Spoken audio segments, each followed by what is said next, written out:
La grille de ce centre renferme de terribles histoires. Des histoires de guerre, de destruction, de violence. Des histoires d'enfants pourtant, celles de 273 enfants soldats.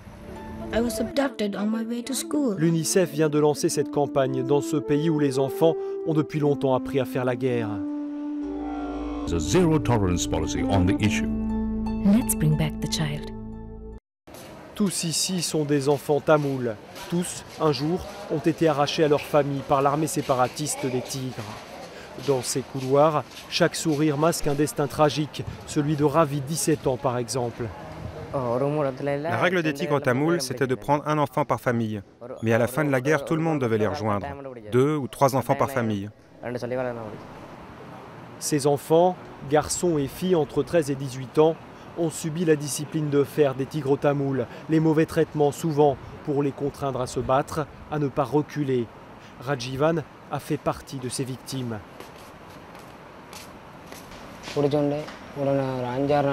J'ai eu droit à 6 jours de formation militaire et puis ils m'ont déployé sur la ligne de front. On n'avait aucune expérience pour combattre l'armée. Du coup, moi j'ai été blessé à la jambe. J'ai été blessé et ensuite envoyé à l'hôpital. Le brigadier Pereira supervise ce centre. Il est le patron de l'ensemble du programme de réhabilitation des enfants soldats du Sri Lanka. À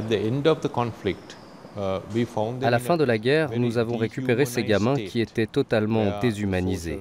Ils n'avaient plus aucun repère social, ils avaient tout oublié. C'était chacun pour soi et ils se jetaient sur tout ce qui passait à leur portée.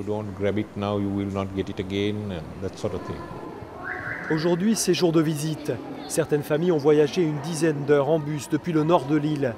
Ici, les enfants sont bien traités, suivent des cours. Mais si le gouvernement sri-lankais a placé ses enfants dans ce centre, ce n'est pas seulement pour leur bien-être.